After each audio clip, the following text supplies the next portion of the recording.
Black Star Network is here. Hold no punches! I'm real revolutionary right now. Support this man, Black Media. He makes sure that our stories are told. Thank you for being the voice of Black America, Roland. Stay black. I love y'all. All momentum we have now, we have to keep this going. The video looks phenomenal. See, this difference between Black Star Network and Black-owned media and something like CNN. You can't be Black-owned media and be scared. It's time to be smart. Bring your eyeballs home. You dig?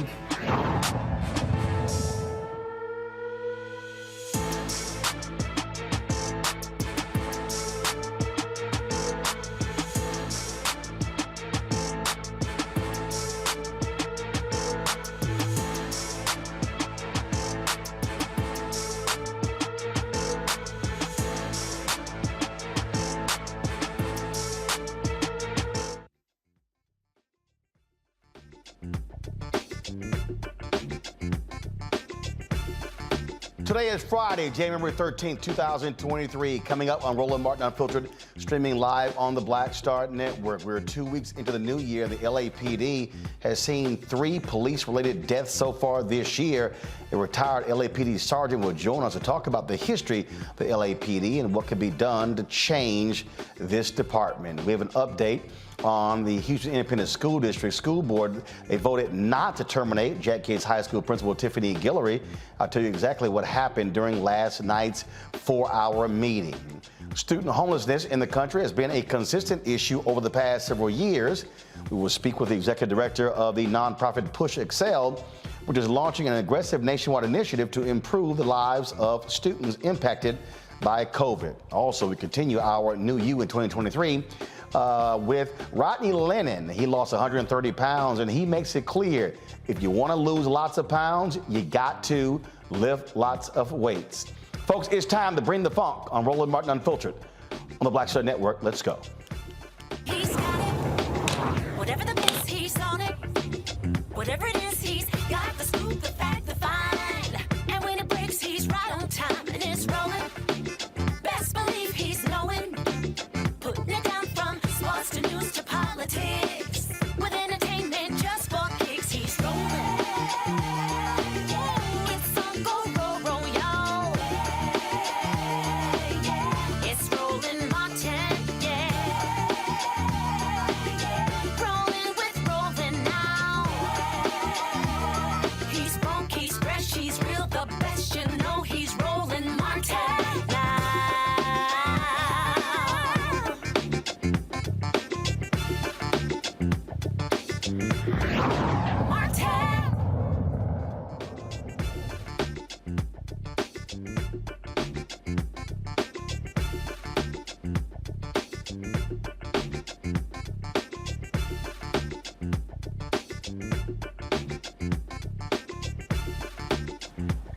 With the history of racism and police brutality in the Los Angeles Police Department, this year is starting with an alarming trend. 3 people have been killed in 2 days. Takar Smith was killed on January 2nd. Oscar Sanchez and English teacher Keenan Anderson both died on January 3rd. LAPD officers fatally shot Takar Smith, who they allege had a knife. Oscar Sanchez was killed because they say he was threatening them with a metal rod. And of course, Keenan Anderson was tased to death. Chief of LAPD, Michael Moore, made this statement following the uptick in police-related deaths. He said, "These cluster of events, while miles apart, deeply concern me. My commitment to the families is not just the condolences, though. It's my commitment to ensuring the greatest transparency as possible, as much as the law allows, to include the details of the investigation, as well as the findings and my recommendations, eventually regarding the actions of our people." Karen Bass, the new mayor of Los Angeles, is also raising her concern with this statement. "We must reduce the use of force overall, and I have absolutely no tolerance for excessive force.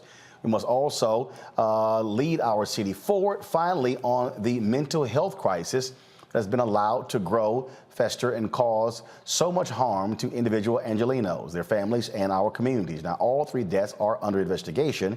Joining us right now is retired LAPD Sergeant Cheryl Dorsey. Glad to have you back on Roland Martin Unfiltered. So when you look at that statement from the police chief, but you look at 3 folks already being killed. How do you square that? Well, let me say this. Our police chief is savvy. He's used to doing these kind of interviews in front of a bank of cameras. And understand this. He is nearing the end of his first term. He serves at the pleasure of this newly elected mayor, a black woman. He wants a second term. And so while he's saying all the right things publicly, at the end of the day, the buck stops with him. He will adjudicate all 3 of these uses of force. And he will determine what, if any, action will be taken. It could be something as simple as officers being retrained with regards to the use of the taser and deadly force, up to days off without pay, and ultimately termination. He has the final say with regards to all that, and we may never know because he said he'll do what and say what he can as the law permits.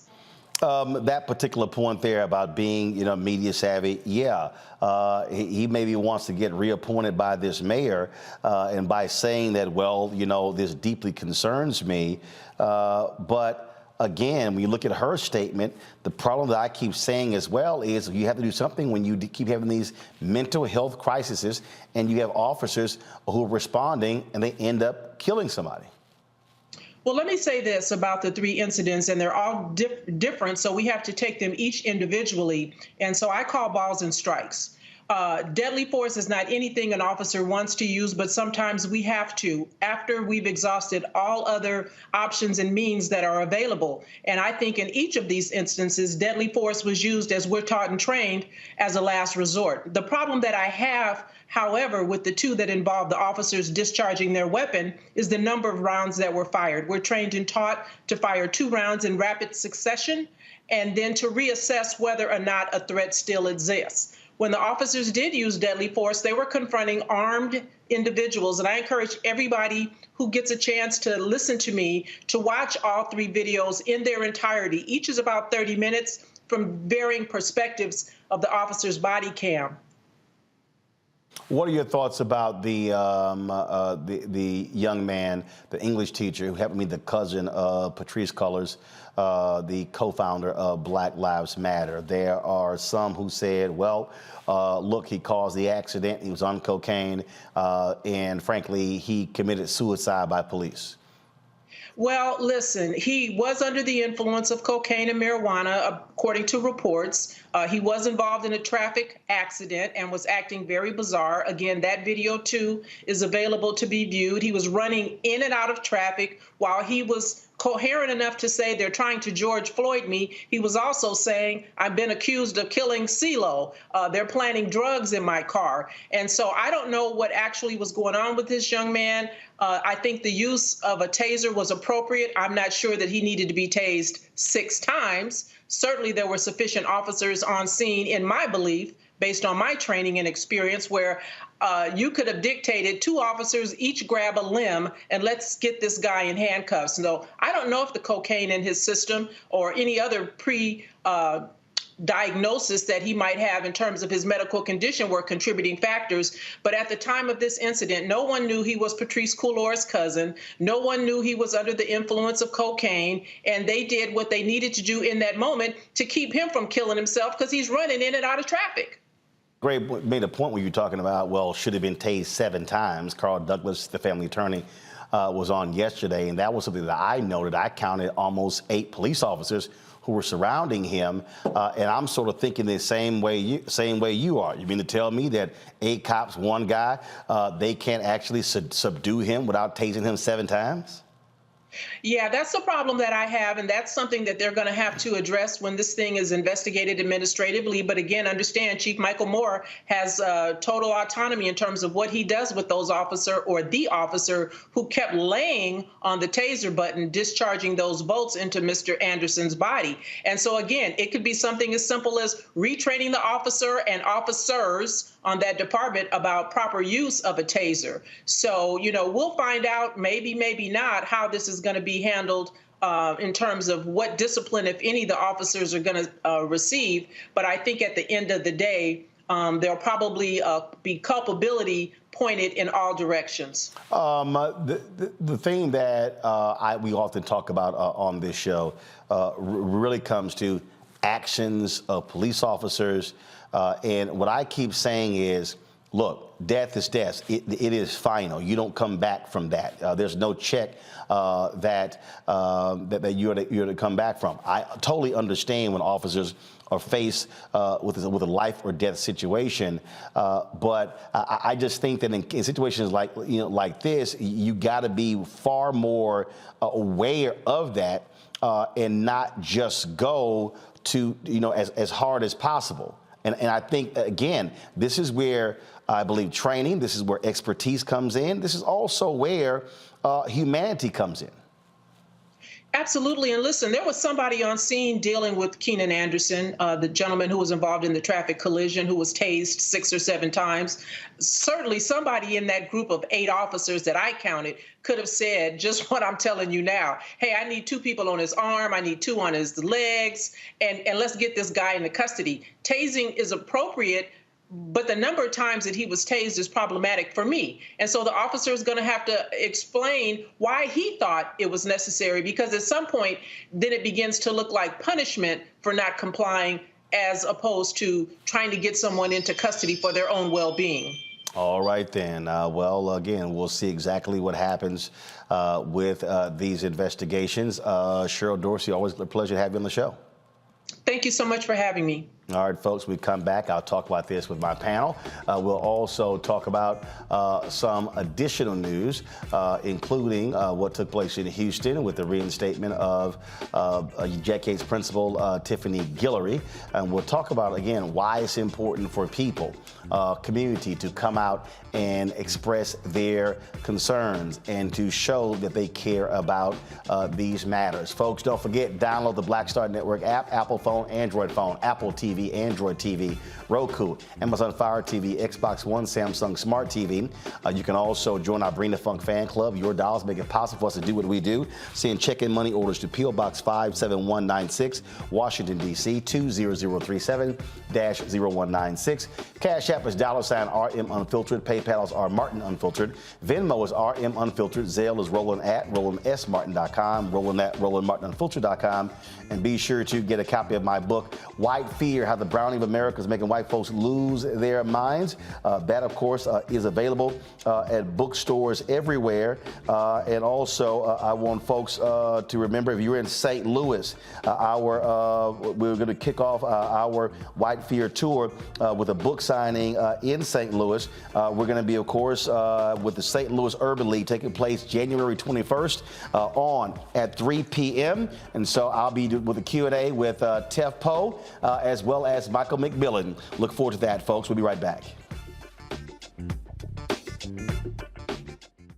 Hatred on the streets, a horrific scene, a white nationalist rally that descended into deadly violence.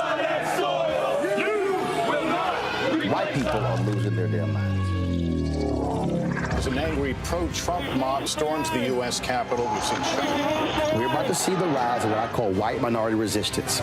We have seen white folks in this country who simply cannot tolerate black folks voting. I think what we're seeing is the inevitable result of violent denial. This is part of American history. Every time that people of color have made progress, whether real or symbolic, there has been what Carol Anderson at Emory University calls white rage as a backlash. This is the rise of the Proud Boys and the Boogaloo Boys. America, there's going to be more of this. Here's all the Proud Boys, guys. This country is getting increasingly racist in its behaviors and its attitudes because of the fear of white people. The fear that they're taking our jobs, they're taking our resources, they're taking our women. This is white fear.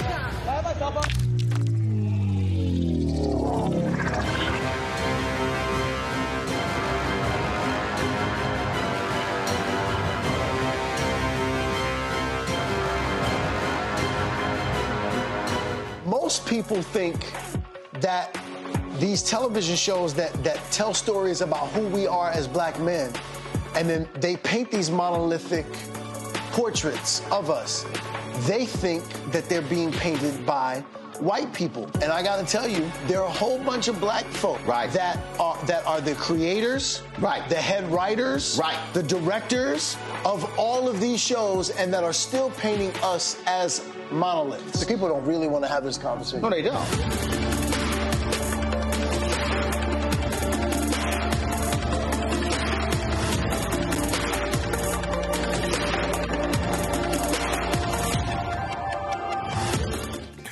I'm BB Winans. Hey, I'm Donnie Simpson. What's up? I'm Lance Gross, and you're watching Roland Martin Unfiltered.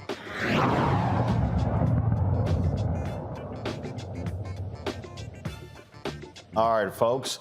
Joining us right now, Killa Bethea, communications strategist, Michael Imhotep, host of the African History Network show, Matt Manning, civil rights attorney. Matt, I'll start with you. We had Samuel Singawe on, and he tracked where in 2022 there were more police killings than ever before. You see these folks who are quick to make excuses. They're very quick to say, oh, why didn't you comply, things along those lines. But when you're a police officer and you have that much power, when you literally can take someone's life and get away with it, you might want to be judicious in your actions. I agree completely. And it's funny that we're talking about this today, because when I get off of your show, I'm filing a lawsuit today where a man was tased 6 times inside an ambulance when he refused treatment after having an accident. 6 times, black man tased. 3 officers holding him down. He was tased 6 times. What we find, Roland, is that with qualified immunity and some of the other hurdles that plaintiffs have in these cases, the issue is it's so difficult to vindicate your constitutional rights. We talk about it every week, but the problem is there's really no check on police who go way too far, which we're seeing across the nation as an epidemic. There's no check unless and until there are actually laws passed that don't allow them to escape responsibility. And this becomes a huge issue when you see that in this instance, all 3 of these gentlemen died with a stun gun. So that's important because it's not just people being shot fatally with a handgun. You're talking about even less lethal or supposedly less lethal mechanisms causing death. So we really have to have a come to Jesus moment about policing in this country. You would have thought that after George Floyd that would happen, but we're continuing to see this, and we continue to see an uptick. And until these officers are held accountable, there will be nothing to disincentivize them continuing to use excessive force. And that right there, Kelly, is what it comes down to, the outcome of the actions. And just all too often, you have excuses that are made. You have the police union that will quickly support them, but you got to have accountability. I mean, at some point, it's simply we cannot continue of just saying, oh, let's just keep making $1 million payouts in these cases.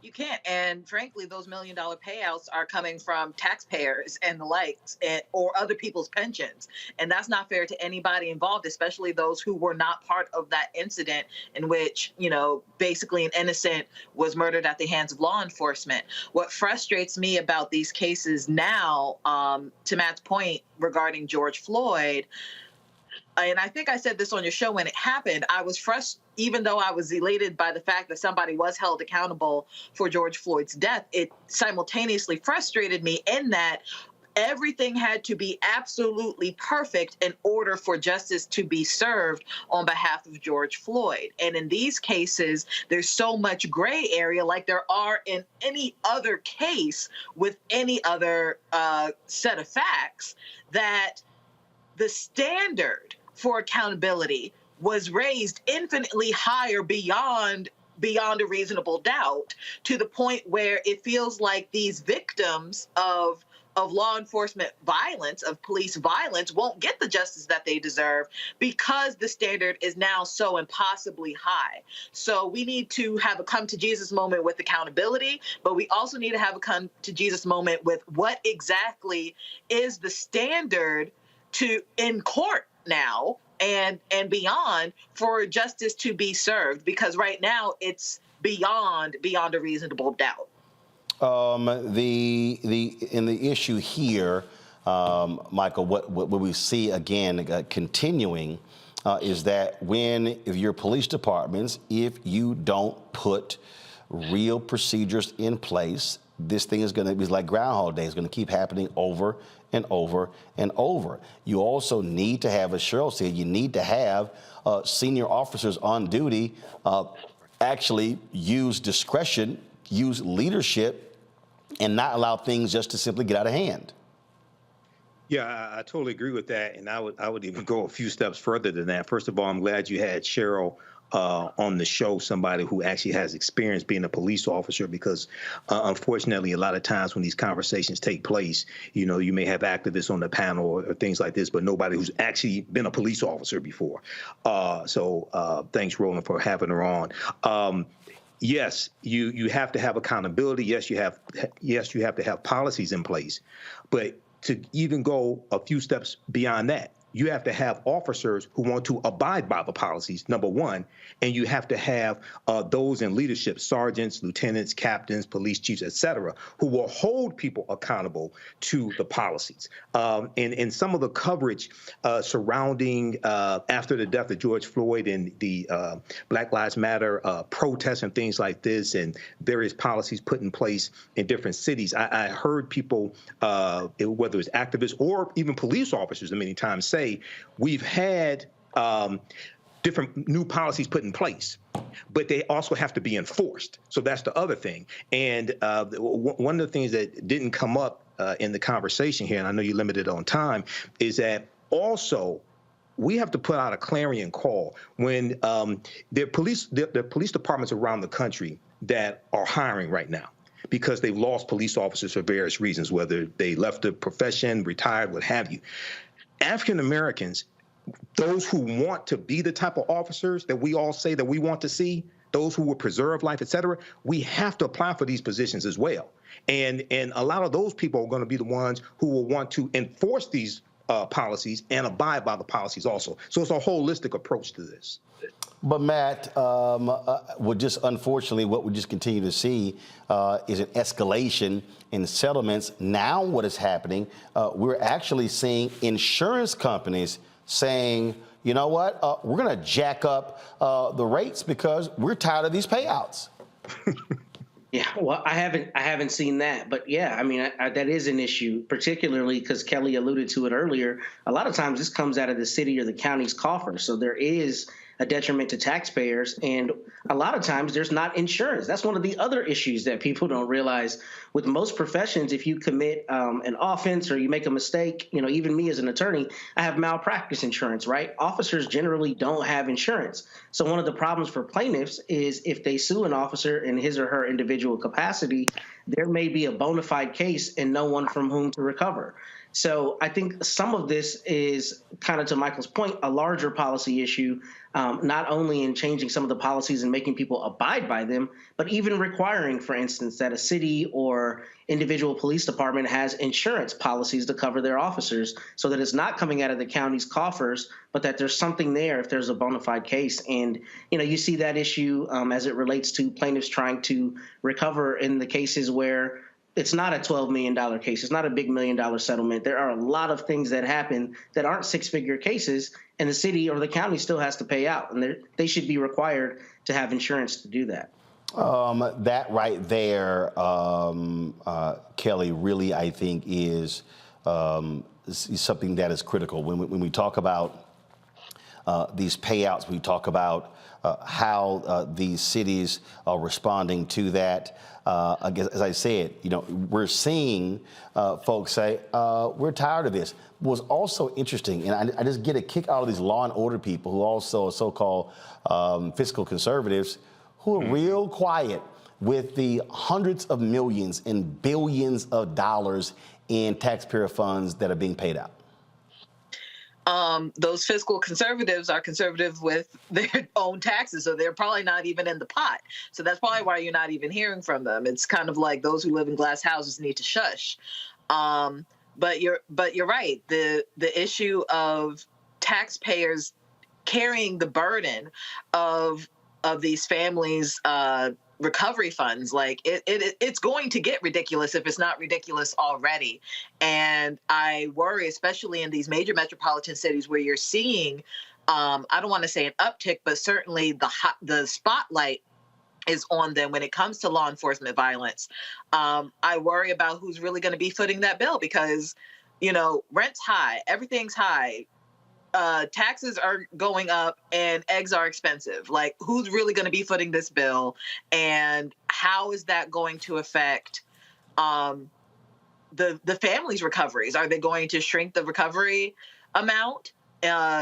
legislatively speaking? Are they going to increase taxes so they can pay them off? Is there going to be insurance involved? You don't know. At this moment, none of us know. But it is concerning the fact that everybody's bending over backwards regardless, without accountability being taken into account when it comes to these incidents. They continue and they continue and they continue. And unfortunately, you simply are not seeing the level of accountability. And really, Mike, we got about 30 seconds. The issue that jumps out the most is that in this country, the laws have been passed, and there are literally so many protections, and Matt knows this very well. It is hard to pierce that when they are pretty much absolved of anything. That is true, Roland, but one of the missing elements here and the strategy that I think should be employed and was missing when they tried to get the George Floyd bill passed through the Senate, even though Tim Scott blocked it, is each year, if you look at Fatal Force, which is the database from the Washington Post and information from CNN, et cetera, each year there are more white people shot and killed by police than African Americans. Yes, we're disproportionately killed. I understand that. But I think a strategy that should be used is talk about the white people who've been unjustly killed by police. Bring in those white mothers to a Senate hearing and talk about their baby unjustly shot by police, et cetera, and put a white face on it as opposed to just an African-American face. That's a strategy that I really think should be utilized and really has not been utilized widely so far. Yeah, but you also got to have white folks who step up to actually do that. That's a whole different story. I agree. All right, folks, got to go to break. We come back. We'll talk about community action, what happened last night in Houston, where we blocked the firing of the principal at Jack Yates High School. You're watching Roland Martin Unfiltered right here on the Black Star Network. On the next Get Wealthy with me, Deborah Owens, America's Wealth Coach, the number of people working from home has quadrupled to almost 30%. You're going to learn how you can now create your money space. It can impact your mood, your mindset, and your ability to get wealthy. Interior designer Nikki Klug joins us to share exactly what you need to do to create a winning workspace. Make a space that is going to instantly put you in the mindset so that you can be more productive, so that you're organized, so that you're inspired, or you're really focusing in on the task at hand. That's right here on Get Wealthy, only on Black Star Network. Next on the Black Table with me, Greg Carr.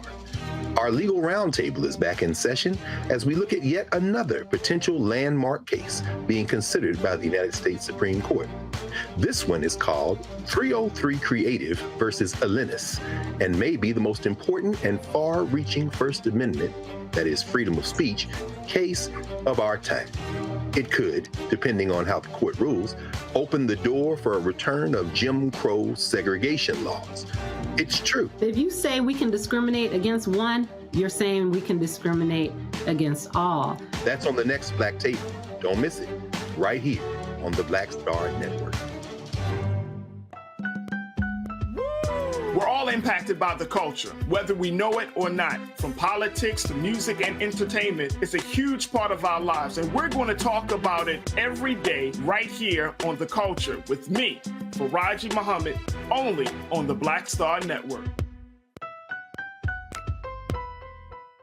Hey, I'm Amber Stevens-West. Yo, what up, y'all? This is Jay Ellis, and you're watching Roland Martin Unfiltered.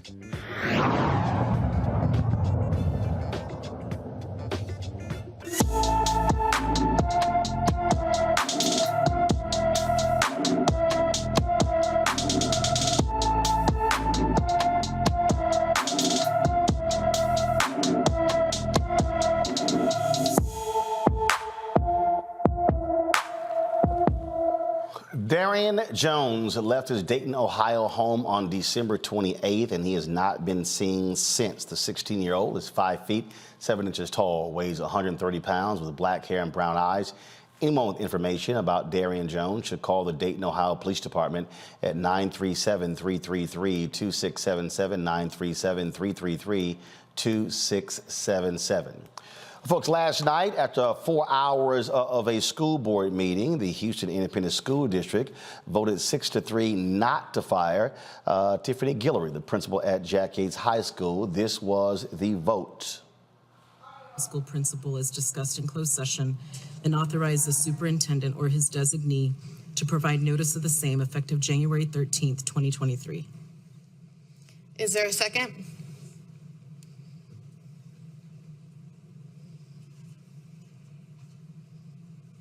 Second, Baker. We have a motion by trustee Cruz and a second by trustee Baker. Please vote.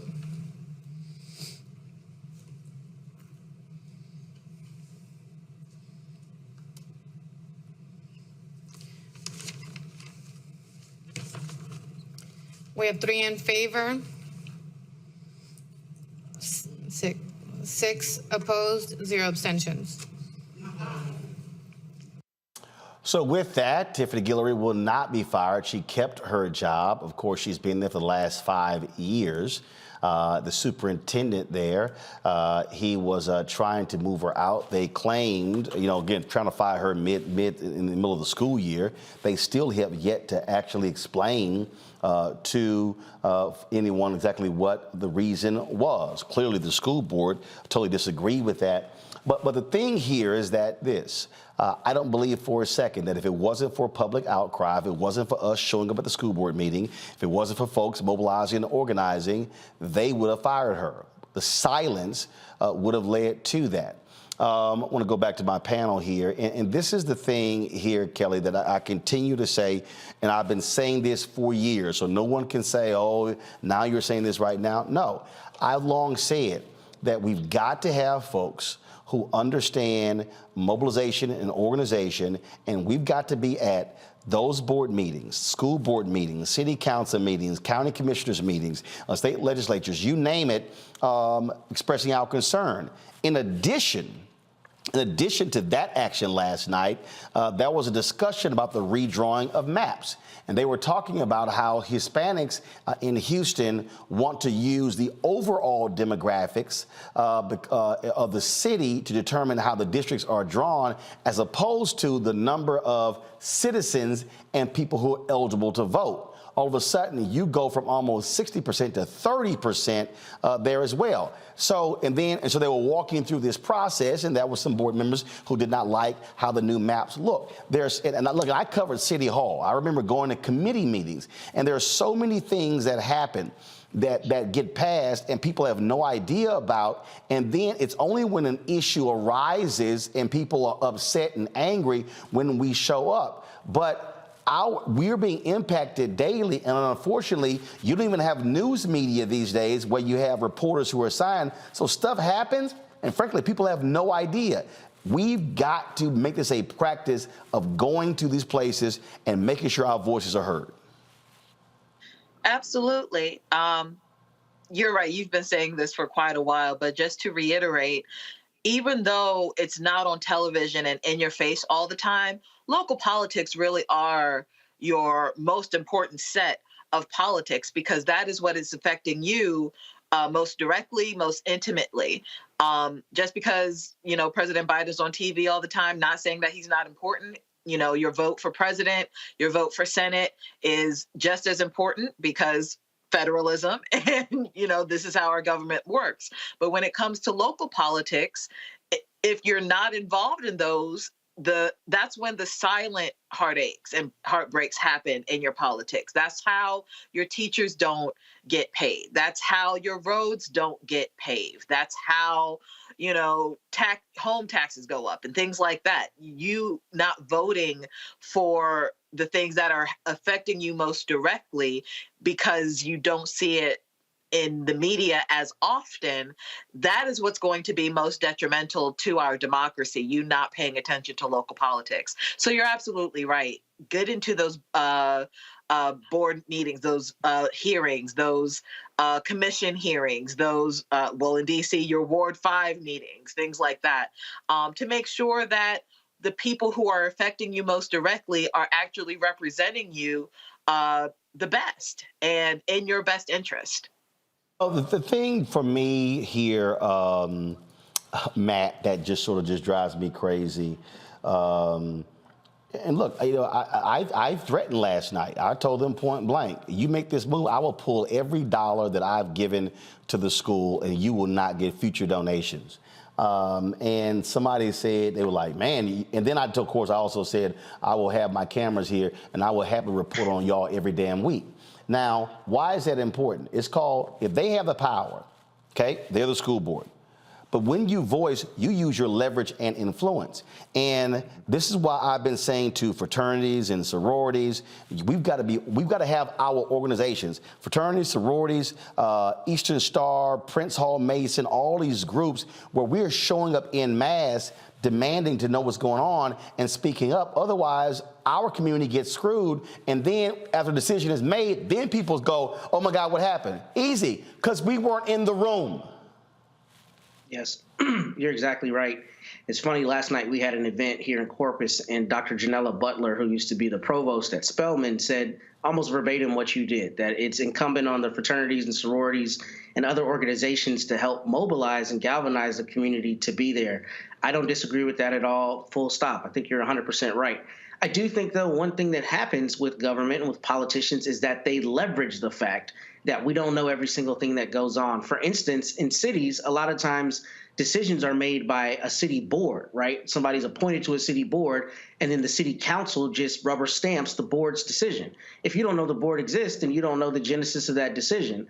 And I think there's a dual responsibility. We as citizens have to be better about finding information, but also the government has a duty, in my opinion, to make that information more accessible. Michael, every week on the show, talks about various things you can find at Congress, and he's not wrong. I mean, those things are there to be found, but sometimes they're very difficult to find. And I think government has a duty to make it clearer what's going on. I don't know that we can ever have direct referendums, but, you know, we're at a point now with the advent of technology where it's really not hard to apprise the people who are in your district as to everything that's going on. Choosing not to do so, I think, is choosing to leverage the reality that people don't always know what's happening, and therefore you get to promulgate rules and policies that sometimes keep the power dynamic in place and or, you know, hurt the people unbeknownst to them. But part of the thing here, Michael, the reason people don't know like we used to, again, is because we've seen the wholesale destruction of local media. The matter of fact, when I was at the Fort Worth Star-Telegram, there were two of us. Who were City Hall reporters. You go places now, you don't even have one reporter. Basically, no one is now covering. No one is covering school districts. No one is out here. Doing those things. And so the citizens really don't know what the hell is going on because you don't have coverage. It's not there anymore. Local media has been decimated. Absolutely, and it takes money to finance local media. The radio station, the African History Network shows on 9:10 a.m. WFDF here in Detroit. During COVID, they had to get rid of their news department because, during the lockdown, they couldn't go out and do interviews, things like that. We had declining revenue, et cetera. So they had to get rid of their news department. And when you see local media, local newspapers, et cetera, especially because of COVID, you've seen them have to, if there was a situation where most of their articles were free online, a lot of them have had to go to start charging some type of subscription fee, okay, to be able to pay their journalists, pay their writers, pay the people in the field who go out and cover these stories. So this is extremely important. This is why African American owned media is so important. And what would happen at the vote for Tiffany Guillory, this is understanding politics beyond just voting. Okay, I talk about often how politics is the legal distribution of scarce wealth, power, and resources, right? And the writing of laws, statutes, ordinances, amendments, and treaties, their adoption, interpretation, and enforcement. We not only have to leverage our economics, but also our media to be able to push our agenda. And this is what you were able to do, Roland, at the meeting the other night. So, this is extremely important. And yes, fraternities and sororities, et cetera. But lastly, I'll wrap up with this. We have to, if we just look at the critical race theory push by the right wing, by conservatives. That did not happen by accident. That was financed. It's heavily financed by dark money. They were very organized, et cetera, right? Organizing parents to run for school board office, and then they're going to run for larger offices. We have to, on our side, we got to have a counter movement that does the same thing, okay? And that's something that's largely lacking nationwide, a counter movement to the anti-critical race theory movement. Yeah, but again, if it's not being financed, it's not going to happen. Yes. All right, folks, some good news finally. After 4 years of this show, we have been nominated for an NAACP Image Award, of course. And so here's the deal. It's now public. Go ahead and show it. So here are the nominees. Of course, our election night coverage, along with other specials from OWN and ABC as well. And so here's the deal. You can vote. The public can now vote. So I want you to do this here. I'm gonna try to see if I can do this real quick here. You go to my iPad, and so here's what you go to NAACPImageAwards.net.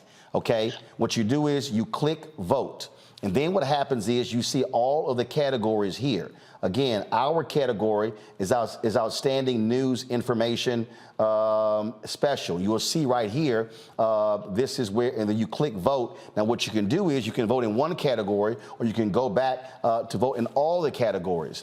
And then once you're done, you can only vote via one email, just one email. And keep in mind, the deadline is February 10th at 9 p.m. Eastern. So I want all of our folks to vote for Roland Martin Unfiltered to win the Image Award for this category, Outstanding News Information Series or Special. Go to NAACPImageAwards.net to cast your ballot. All right?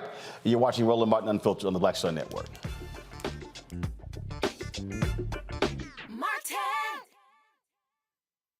I'm Deborah Owens, America's Wealth Coach, and my new show, Get Wealthy, focuses on the things that your financial advisor and bank isn't telling you, but you absolutely need to know. So watch Get Wealthy on the Black Star Network.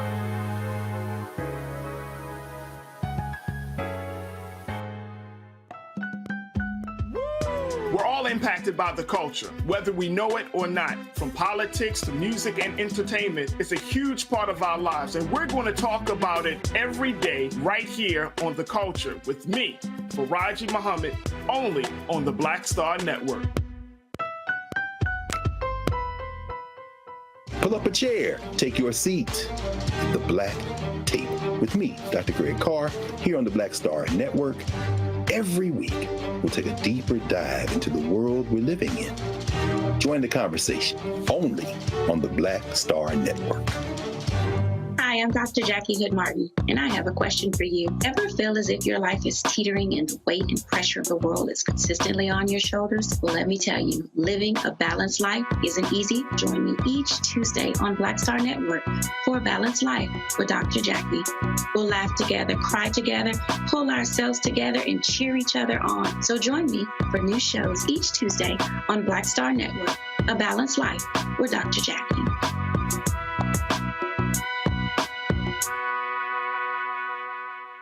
Hi, I'm Teresa Griffin. Hi, my name is LaToya Luckett, and you're watching Roland Martin Unfiltered.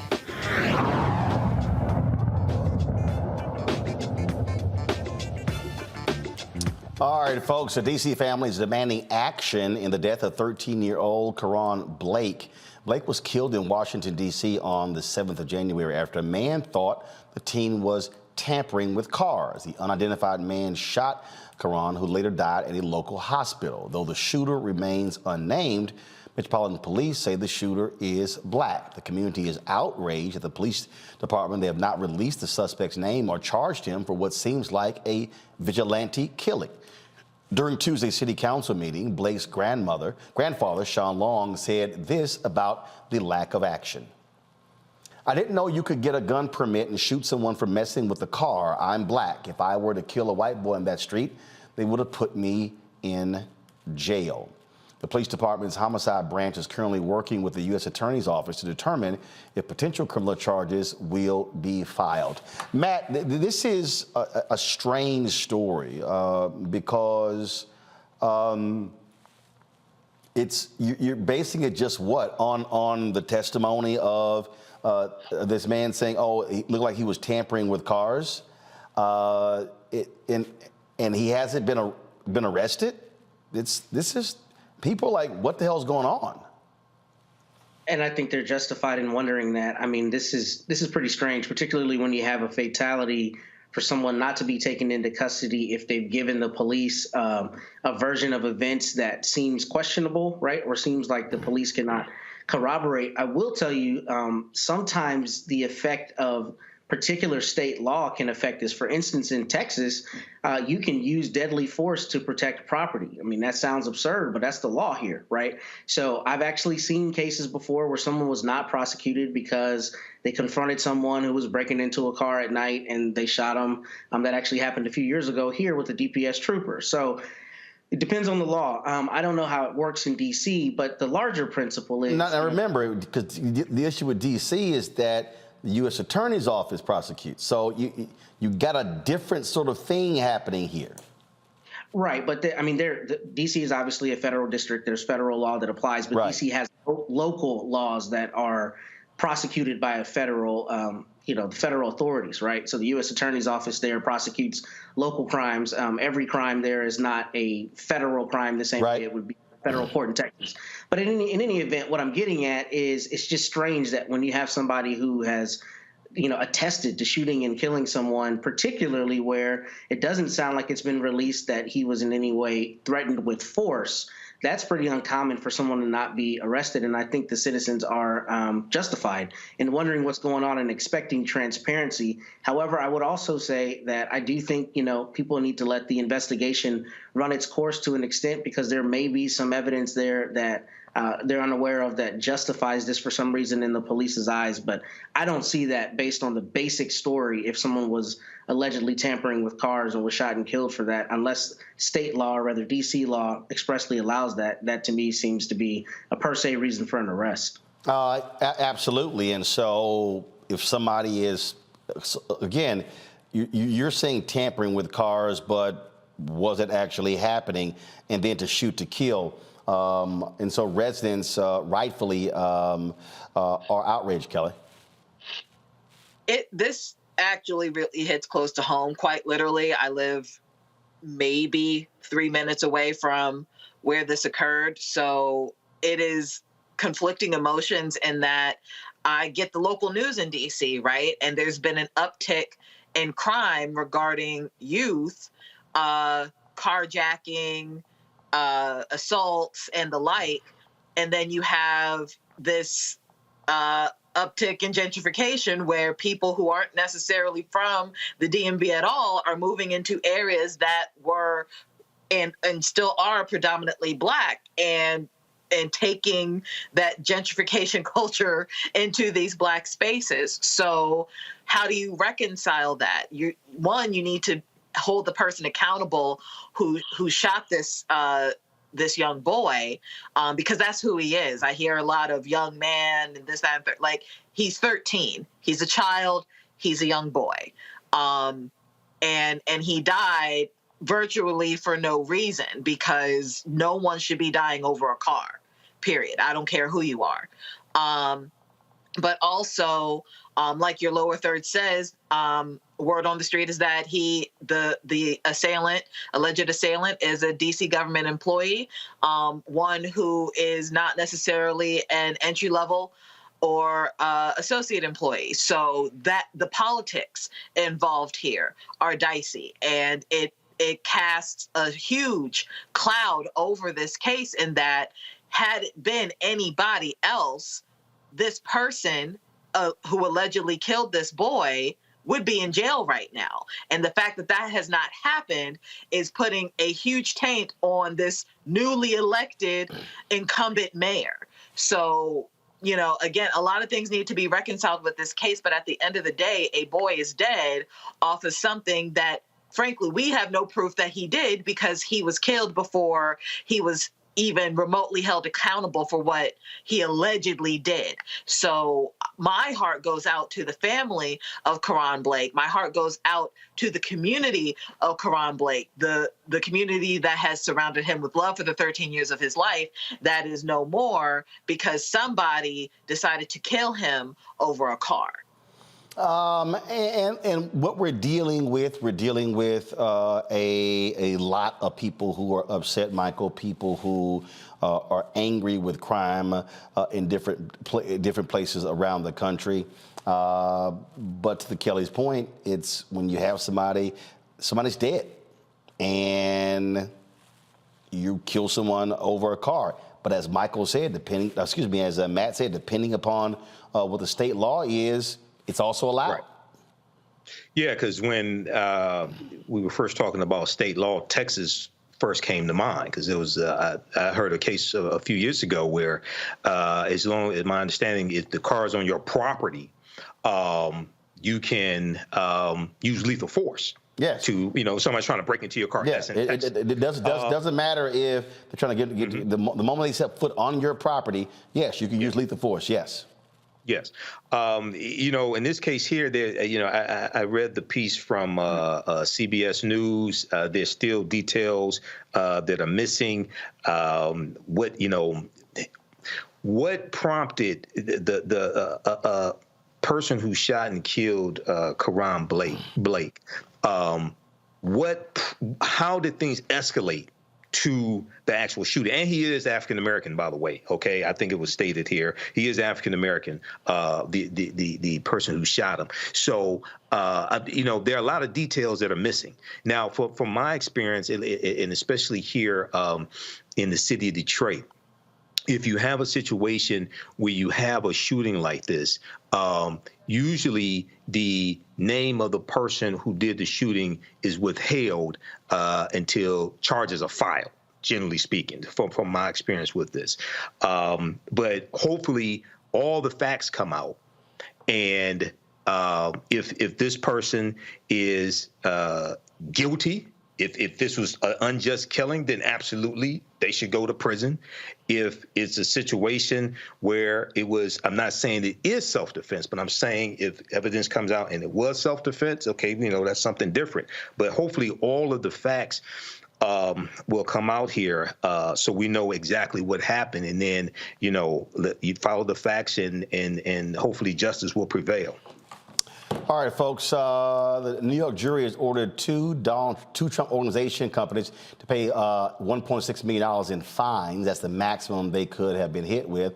The Trump Corporation and Trump Payroll Corporation were ordered to pay the maximum allowed by law because of the 15-year tax fraud scheme orchestrated by the Trump Organization executives. Trump Organization was convicted of 17 counts of tax fraud and other crimes in December. Executives doctored the company's books to avoid paying taxes on lavish perks from Manhattan apartments, luxury cars, and private school tuition. Prosecutors did not indict Donald Trump, but his longtime executive is sitting in Rikers prison right now. The wife of an Iowa Republican was arrested for 2020 voter fraud charges. Kim Fong Taylor, the wife of Republican politician Jeremy Taylor, who ran for Congress in 2020, was arrested and accused of 3 counts of fraudulent registration and 23 counts of fraudulent voting. The 11-page indictment alleges Taylor visited numerous households within the Vietnamese community in Woodbury County, where she collected absentee ballots for people who were not present at the time and filled them out and cast those ballots herself. Taylor is also accused of signing voter registration forms on behalf of residents who were not present. She's facing a maximum of 5 years in prison. Knows how quiet a lot of these Republicans are? Okay, folks, the Chicago Bears, they have a new team president and CEO. He is Kevin Warren. He will replace Ted Phillips, who is retiring after 40 seasons with the Chicago Bears. Warren brings a wealth of experience as he's worked with the St. Louis Rams, Detroit Lions, and Minnesota Vikings. In 2020, he became the commissioner of the Big Ten. Given the Bears' history of racism, owner George Halas played a central role in the league-wide 6-year black player ban. Now, Warren's hire will bring a level of diversity not seen in the Bears' leadership, as he will oversee general manager Ryan Poles and the business operations. The NFL is still struggling with diversity in leadership, with just 4 teams in 2020 having a black president and 1 black head coach remaining in the NFL. And folks, Major League Baseball is mourning the death of former Philadelphia Phillies outfielder Lee Tinsley. Tinsley entered the major leagues in 1983 and the Seattle Mariners, had 2 stints with the team, wrapped around 2 stops with the Boston Red Sox, and stayed with the Philadelphia Phillies in 1996. After hanging up his hat as a player, he went into coaching. He coached for the Arizona Diamondbacks, Los Angeles Angels, Chicago Cubs, Cincinnati Reds, and the Mariners.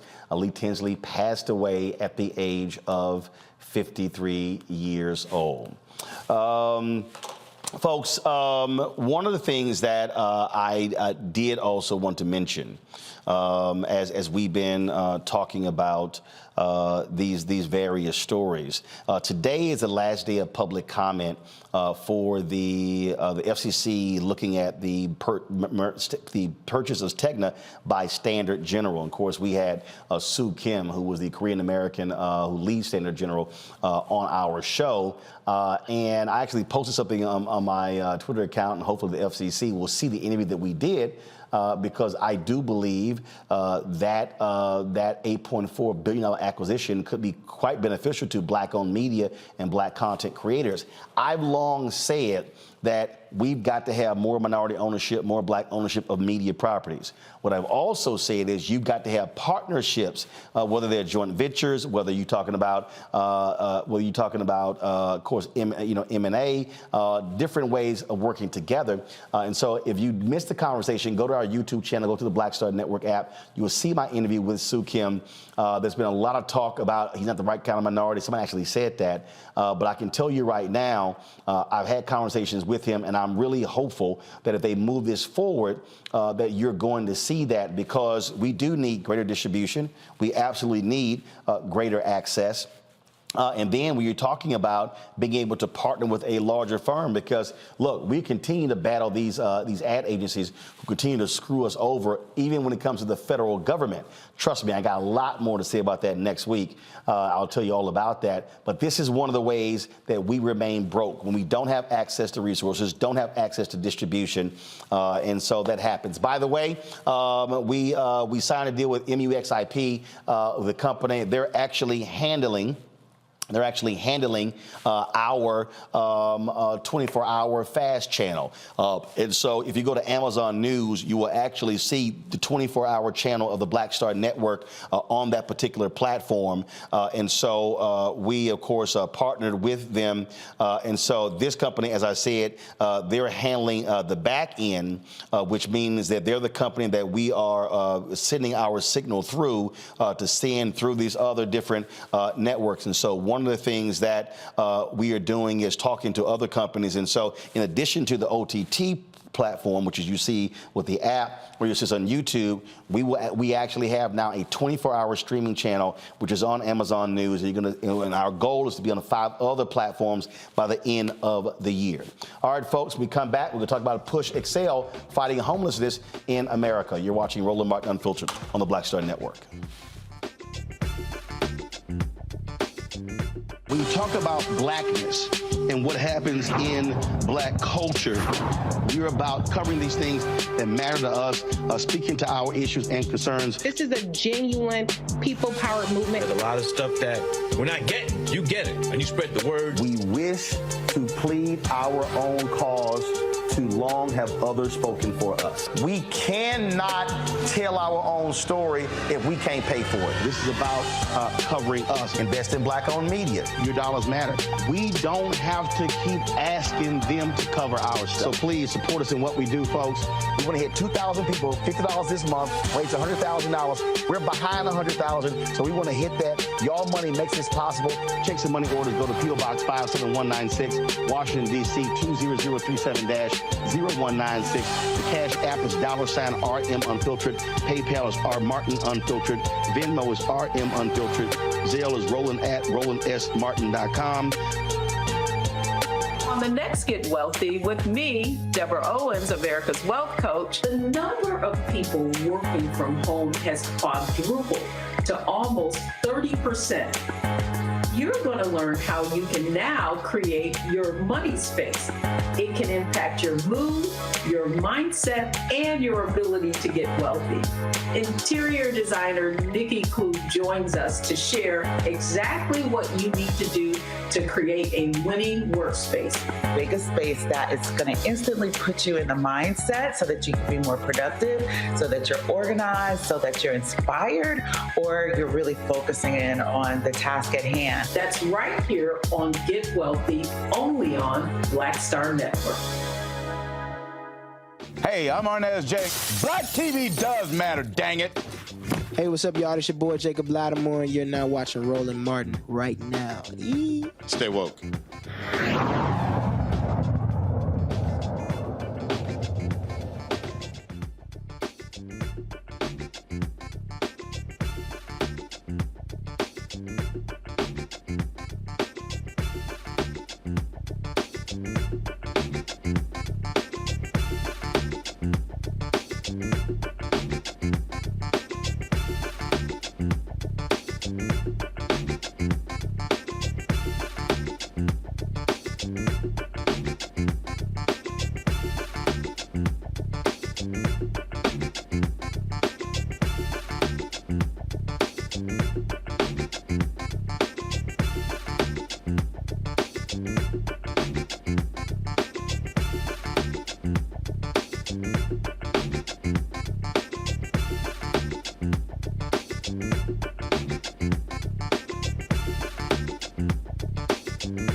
All right, folks, PushExcel is launching an aggressive campaign to help students who are dealing with the impact of COVID, who are also homeless. The organization is dedicating to raising awareness to address the needs, again, of homeless students and building better communities. Joining us right now is Reverend Dr. Jeanette Wilson. She is the PushExcel's Executive Director. Glad to see you, Jeanette. So tell us about this initiative. First of all, how extensive is the problem? The problem is widespread all across America, both in urban and rural communities. We have discovered that there's a large homeless student population that we just kind of ignore. And I think 2 years ago, they decided to require the superintendents and principals to document homeless students in public schools. I talked to a school here in Chicago. 20% of the students are homeless. How can we expect them to learn? How can we expect them to do homework when they have no home? They are unhoused. That's the latest term. Also, you have students who are in college who are homeless. So when we go to winter break, spring break, where do they go? What happens to the meals, that free and reduced lunches that they had in elementary and high school, or food that they had on the campuses when they were in college? They don't have it. And so now you have a whole population of people that tend to drop out, become frustrated, or just very low performers, not because they don't have the capacity, but because they don't have the support. So, what have you all encountered? And we talk about students. I mean, you're talking about elementary, middle school, high school, but also college, right? Yes, sir. And so the thing is, our breakfast is designed to raise scholarship dollars and fund programs after school and on Saturday. But when children have no place to call home, no safe place to live, we are creating a problem. And this became very evident in COVID, because when you close the schools to keep them from getting COVID, you say work from home. How can I work when I have no home? There's no electricity, there's no shelter for me, nor do I have the capacity as a child to do anything about it. Homelessness is not something I caused. I was born into the situation, and I have no capacity to change it. And then I look at other children and I feel like I must be invisible because I'm homeless. We provide for children who are juvenile delinquents. They get 3 meals a day and a place to stay. We do not provide for children who are homeless and have not presented a problem to the school system. We are presenting a problem to them because we're ignoring their homelessness. We've been dealing with, we've been talking about this here, what we've been seeing across the country, frankly, of college students having housing issues at various universities because they are, overbooked. But the thing that also, again, jumps out at me is that when we talk about, again, this issue, how pervasive it is. And so we talk about, again, I was just, last night I was at the Houston Independent School District, and I had some white conservative radio talk show host who tried to be critical of us getting Tiffany Guillory her job back. And he was like, oh, well, look at these scores, and so she was running an awful school. Having no clue about the economic conditions of the students in that particular neighborhood. People don't realize the number of kids who literally come to school every day starving, who come to school and have not taken a bath or changed clothes, or, we can go on and on and on. Right. And so, and what COVID also did was it exposed so much of that, because when they couldn't go to schools, they couldn't get meals. They couldn't get meals. And think about this. Most shelters are not family shelters. So if I'm a mother with 2 or 3 minor children, I have a difficult time even going to a shelter at night with my children. One shelter, I visited shelters all night one night, one of the coldest winters. And we saw children with their hands pressed against the glass because they were in a room with other children they did not know, but they were homeless also. Parents in another location, women one place, men another place. We're treating these children like they've done something wrong. As you look at migrants at the border, we have the same situation inside our borders with homeless, unhoused children. And it's not fair to the children. We must be better than that. And so I'm suggesting that pastors, they should visit the schools closest to their churches or faith institutions, find out the homeless population, and then begin to see how you can help address it. At my church, as an example, we're going to start a dinner program. Children should not leave school having had the 2 meals that the school may provide and then go to a place with no food. At least we can do that. So first of all, with this initiative, is there a certain amount of money you're trying to raise? No, first I'm just trying to raise consciousness. That's why I'm glad to be on your show, because you're a man of faith. The Reverend Roland Martin, most people don't know. No, that's my wife. I'm bootleg. She got papers. Bootlegging, but you got a book. She got papers. You got papers, but you got the heart for it. And so first we need to raise the consciousness. We talk about homeless in very detached terms. It is very personal with students. They didn't ask for it. They didn't do anything to deserve it. We must do something about it.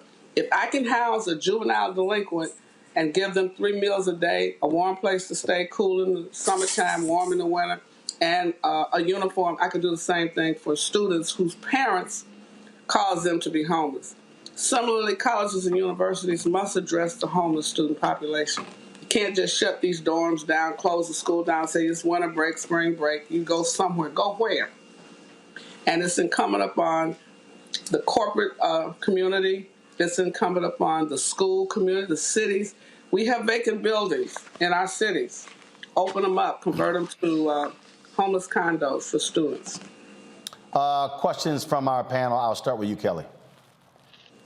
Sure. With this initiative, obviously, across the country, this is an issue. Are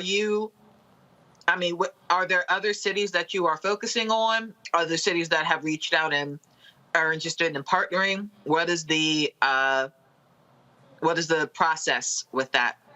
Well, I follow the Dr. King's model of nonviolence. First, we have to do some research to find out the homeless student population in in regions of the country on the East Coast, West Coast, which we know is just an alarming rate of homelessness, the North and the Midwest and the South.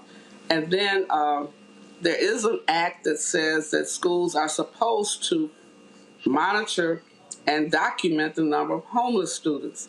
I don't know that they're doing that. Every state, every city, every county. And then secondly, we must convene our elected officials. The heads of these county boards of elected officials, city council members, need to be looking at homelessness in their wards, their legislative districts, and then we must reallocate resources to provide for it. Next up, Michael. All right, Reverend Dr. Jeanette Wilson, thanks for coming on and sharing this information with us.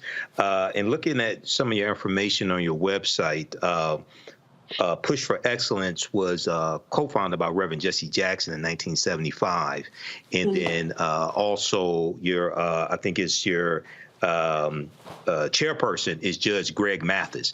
Can you talk some about the history of PushExcel, why it was founded in 1975, and some of your, beyond the breakfast, some of your accomplishments over the years? Well, it was started by Reverend Jackson and a number of educators, Dr. Alma Martis, Dr. Mary Frances Berry, who was Civil Rights Commission for Education, Dr. Alvin Poussaint, noted psychiatrist, because it seemed that so many African-American students were not motivated to excel based on their class, based on segregation and other factors. Students just did not seem to be pushing for excellence. So Reverend Jackson used to visit high schools all across the country, and he would have the students say, I am somebody, I may be poor, blah, blah, blah, blah. And then he began to ask students, why aren't you getting A's, and why aren't you studying 3 nights a week? Why don't you turn off the television? And they just didn't have the motivation. There was no parent-teacher collaboration where parents expected their children to go to school and attend every day and to do well like most of our parents did. They didn't have teachers who felt that I don't care how poor you are, I don't care what your parents don't have, I expect you to do well in my class, and you can do well, and therefore I'm going to help you excel. All of us on this panel know our teachers. Got it. You have one great teacher, you remember her. I remember Miss Tatum, Miss Talley, English teacher. And she remembered me. I was speaking at a church. She introduced me several years after I graduated. I was just honored to know she remembered my name and everything about me. That's what teaching was. And so Reverend Jackson decided we have to get our young people to begin to see themselves, if my mind can conceive it, my heart can believe it, I can achieve it, giving them those motivational phrases. He partnered with... I got real quick, Jeanette, I got about 20 seconds before I go to break. If somebody wants to support PushExcel, where do they go? Go to pushexcel.org and make a contribution. You can text the word MLK23 to 41444. MLK23 to 41444. All right. I appreciate it. Thanks a bunch, and good luck with the breakfast on Monday. Thank you so much. Got to go to a break, folks. We'll be right back on Roland Martin Unfiltered on the Black Star Network.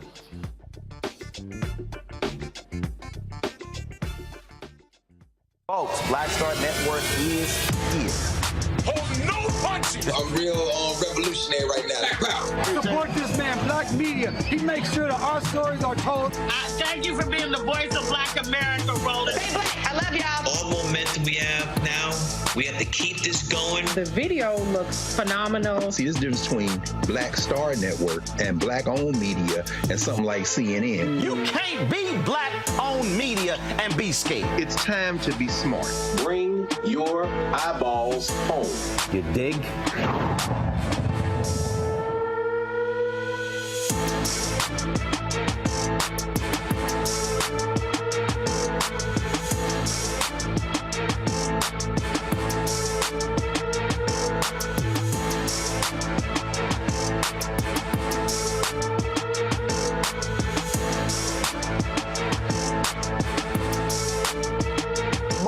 people think that these television shows that tell stories about who we are as black men, and then they paint these monolithic portraits of us, they think that they're being painted by white people. And I gotta tell you, there are a whole bunch of black folk that are the creators, the head writers, the directors of all of these shows, and that are still painting us as monoliths. People don't really want to have this conversation. No, they don't.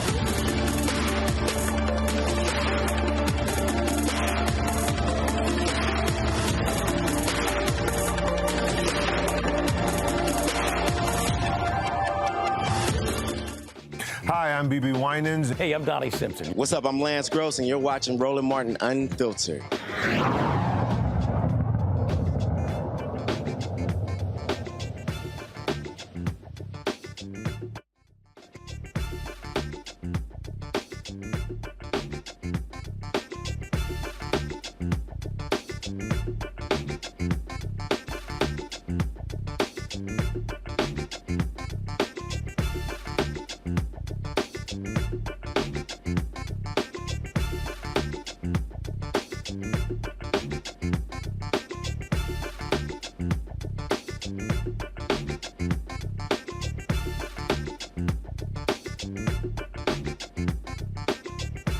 All right, how many times have we told you on this show Republicans do not care about black voters, that they also greatly believe in voter suppression? Well, we now see that as the case in Wisconsin. Charlie Sykes is a longtime conservative in Wisconsin who's been highly critical of his party since Donald Trump came to power. And he posted this item today on his website called Suppressing the Black Vote and Bragging About It. And in it, he quotes and this is the quote, this is from a Republican official named Robert Spindell in Wisconsin. He said, quote, "We can be especially proud of the city of Milwaukee, 80.2% Democratic vote, casting 37,000 less votes than cast in the 2018 election, with a major reduction happening in the overwhelming black and Hispanic areas." Now, when you go further down, in here, you will actually see in here where they talk about this whole issue and what this guy actually said. He said, in the city of Milwaukee, and first of all, he put this in an email. In the city of Milwaukee, with the 4th Congressional District Republican Party working very closely with the RPW, RNC, Republican Assembly, and Senate campaign committees, statewide campaigns, and RPMC in the black and Hispanic areas, we can, and so the whole point about especially being proud of reducing it. Now, this is what he did. He claimed that this was the result of a well thought out, multifaceted plan that included biting black radio negative commercials run last few weeks of the election cycle straight at Dem candidates, a substantial and very effective Republican coordinated election integrity program resulting with lots of Republican paid election judges and trained observers and extremely significant continued court litigation. He also said, in a Democratic city or Democrat county where up to 80% of the people are voting for the Democrats, that's a good thing and helped ensure that Senator Johnson got over the goal line. Now, he wrote this in an email when contacted by the Associated Press. He goes, "I will not stand for that. The last thing I want to do is suppress votes." But here is the thing, folks, that jumps out. This was one of the fake electors for Trump. But if you really want to check this out, watch this right here. He is a member of the Wisconsin Election Commission, the state body that oversees election integrity in the state. There are 3 Republicans and there are 3 Democrats. This is the thing that I have been saying over and over and over again, that this is the fundamental strategy of the Republican Party, how they have been targeting black voters. And when y'all are watching these people out here who are commenting on stuff and who are, and again, I've been very critical of these black people claiming they super black, demanding tangibles, but telling you not to vote. They are operating as agents with these people here. The work that they are doing is alongside these people here. And the misinformation targeting black people is designed for this. Remember, Mandela Barnes lost, I think it was about 28,000 votes. Had you had the turnout in Milwaukee, and in fact, Milwaukee lost about 50,000 fewer people who voted in Milwaukee in 2022 than 2018. Now, I'm not absolving Mandela Barnes of anything because his campaign sucked. Their black strategy sucked. But do understand, it is a concerted effort by Republicans. I talk about this in my book, White Fear. This is a part of their strategy. This is what they want to do to African Americans. They do not want us to vote. This guy, Michael, is making it plain. He puts it in an email and he can't run from it. You're mute. Story today. There you go. All right, go ahead. Go ahead. Yeah, I'm so glad you covered this story today, Roland, because I first found out about this today on Nicole Wallace's show on MSNBC, and she had Charlie Sykes on as well. This is a type of disinformation campaign, okay? And they bought ads targeting African Americans to depress the vote. This is one of the things that they did, okay? This is why we have to be so educated and knowledgeable about politics and understanding how this misinformation is fed to us to suppress our vote. If our vote didn't matter, why are people spending money to keep us from voting? And then you have the black social media pimps who don't understand politics, don't understand history, don't understand law, don't understand economics, who feed into this and spread this to our people to boost their social media platform. So we got two enemies. We got white supremacists like this guy, but we also have ignorant black people who put this mess out here as well. So this is why your show is so important. You know, Kelly, when we talk about these things, we talk about what they do and how they're doing this. This is not a one-off. This is happening all across the country in multiple states, and black folks need to understand they're doing it because they are scared to death of our potential power. Correct. And it's sad because instead of trying to find ways to garner our vote, to mobilize so that we as black people could, dare I say, become Republicans, be more conservative. There are incentives for fiscal conservatism in this country. Some of the key tenets of being a Republican, that's not what they're about. That's not what people like this man are about. They are about preserving the power based off the color of their skin. And because we don't look like them, they don't care that black people aren't a monolith and that there's plenty of political ideologies to spare to the Republican Party. Because we do not look like them, because we are not white, they are not trying to have us in any type of right-wing set of politics. So it is sad, but it is expected. You know, Matt, and look, we just had the midterm elections. Folk better understand they are going to do even more of this in 2024. Black people need to be in position, need to be preparing for this and readying ourselves, because the last thing they want is to see Democrats control the Senate and the White House in 2024. That's exactly right. And we need to, as a people, recognize that we are under attack. It's not coincidental. We're under attack. And this is a perfect example because this is a brazen email where he had the caucasity, if you will, to try to back it up and say, no, I'm not, trying to diminish black votes. But you see it there written, clear what the strategy is. So we do need to be informed, and we need to be galvanized, and we need to expect chicanery to come down the road, because we know that's what Republicans are doing. They're playing for keeps. As we've seen with all the federal judges that have been put in, and as you talk about on the show, all of the local races. And that's the thing that's scary, is that this strategy extends to the local races, and those have a more measurable effect, like on your daily life, as Kelly mentioned earlier, about getting your roads paved and all the services that you may need. So people need to be alert, and you need to understand that this is a game that they're playing for keeps, and we have to counter that by being galvanized, but being at the polls. Indeed, and I can just, and I'm telling you, this thing it is major, and when people act like, this really ain't that big of a deal, it is. Senator Ron Johnson now is going to be there for the next 6 years.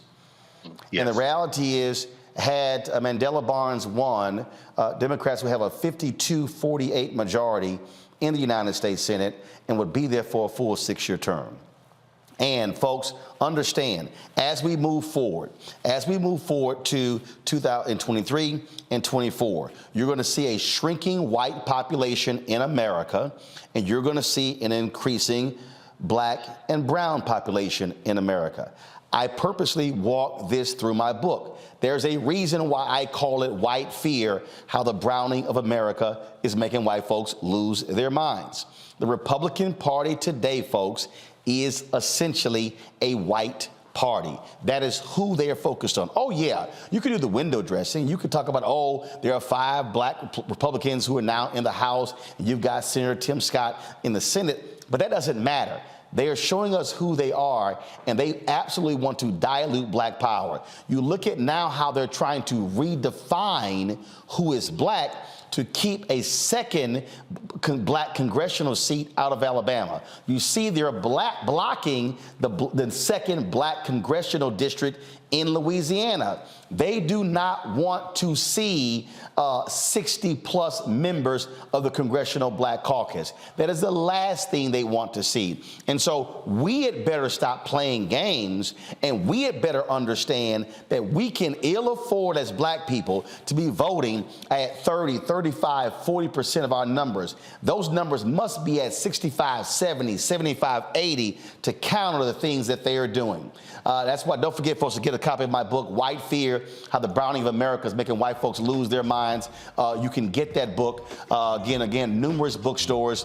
You can download your copy from Audible as well. And then, of course, so next Saturday, January 21st, my White Fear tour, we're going to be in St. Louis. I'm partnering with the St. Louis Urban League and also my man, rapper and activist Tef Poe. We're going to do an in conversation with him and Michael McMillan, taking place at the Urban League's offices, 1408 North Kings Highway, St. Louis, Missouri 63113. And so it's free and open to the public. We do want you to RSVP if you're in the St. Louis area. So send us an email to info@RolandSMartin.com, info@RolandSMartin.com. I will be in St. Louis again next Saturday, January 21st at 3 p.m. Free, open to the public. We'll do the book signing afterwards, and in conversation discussing White Fear with Michael McMillan and Tef Poe in St. Louis. And of course, we're planning events in Los Angeles, in Dallas, in Houston, other places as well. So we're really looking forward to making this happen. Hey, if you're watching on YouTube, I want you to hit the like button, y'all. We should be over 1,000 likes, all right? Same thing. Are you on Facebook? Hit the share button. If you're sitting here, any of these platforms, we want you to share the information with us. Let people know that we're on and what we're doing, because again, ain't no other show out here doing what we're doing, giving this kind of information. While they focusing on entertainment and what the hell Kanye is doing, we're actually talking about the issues that matter to black folks. We also want you to support us in what we do, of course, by downloading our app, joining our Bring the Funk fan club. Got to go to a break. We'll be right back here on Roland Martin Unfiltered, right here on the Black Star Network.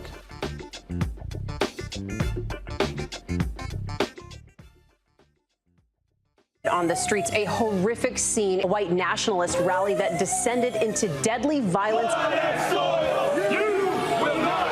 White people are losing their damn minds. As an angry pro-Trump mob storms the U.S. Capitol, we've seen shooting. We're about to see the rise of what I call white minority resistance. We have seen white folks in this country who simply cannot tolerate black folks voting. I think what we're seeing is the inevitable result of violent denial. This is part of American history. Every time that people of color have made progress, whether real or symbolic, there has been what Carol Anderson at Emory University calls white rage as a backlash. This is the rise of the Proud Boys and the Boogaloo Boys. America, there's going to be more of this. Here's all the Proud Boys, guys. This country is getting increasingly racist in its behaviors and its attitudes because of the fear of white people. The fear that they're taking our jobs, they're taking our resources, they're taking our women. This is white fear.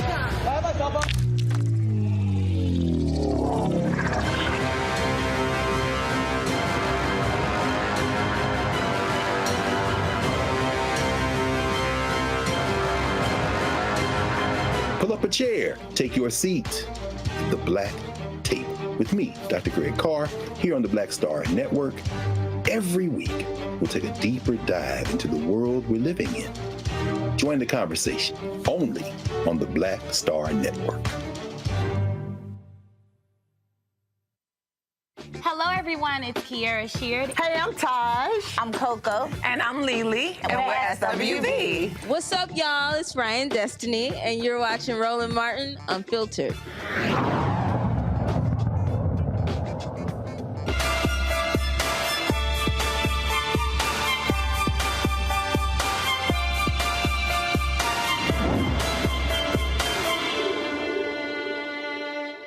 All right, folks, we continue our New You in 2023. We've been featuring a number of fitness experts and dietitians as well, helping you out. We previously had Rodney Lennon on the show. Rodney, of course, lost more than 100 pounds. You look at his Instagram page and Twitter page, he often is talking about really encouraging men and fathers to lose weight and to stop making excuses in doing so. And one of the things that he talks about a lot is that if you're trying to lose a large amount of weight, and that is large amount of weight, which is anywhere from 40 to 100 pounds, you really are going to have to be lifting weights to do so. And so he joins us now from Atlanta. Rodney, glad to have you.